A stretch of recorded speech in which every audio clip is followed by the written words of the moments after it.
আজকে বানাচ্ছি কাতলা মাছের দারুণ রেসিপি।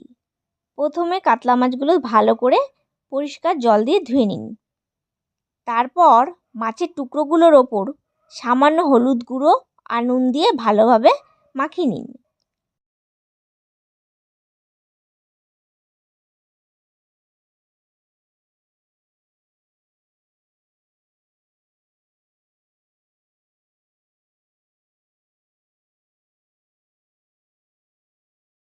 একটা কড়াইতে পর্যাপ্ত সর্ষের তেল দিন।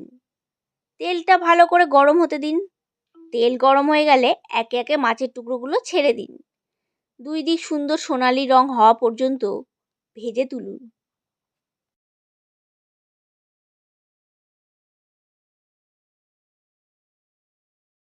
একটি পাত্রে ভাজা মাছগুলো আলাদা করে তুলে রাখুন। এই রেসিপিতে ব্যবহার করা হচ্ছে সাদা আর কালো জিরে।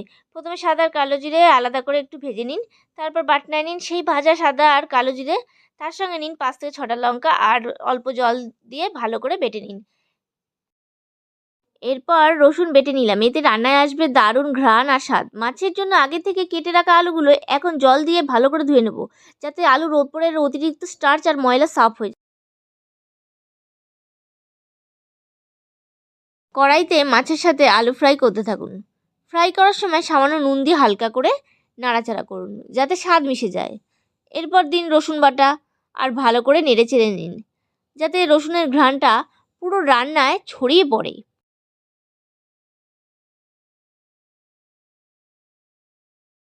ভালো করে নেড়ে চেড়ে তারপর টমেটোর টুকরোগুলো দিয়ে দিলাম।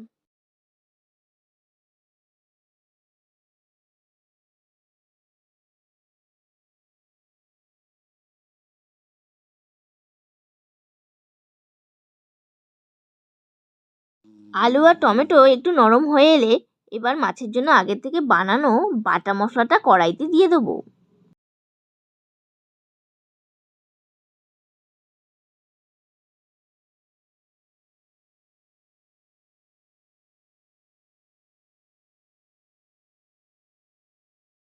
মশলাটা ধীরে ধীরে ভালো করে মিশিয়ে নিতে হবে। ভালোভাবে মিশে গেলে সামান্য জল যোগ করে দেব।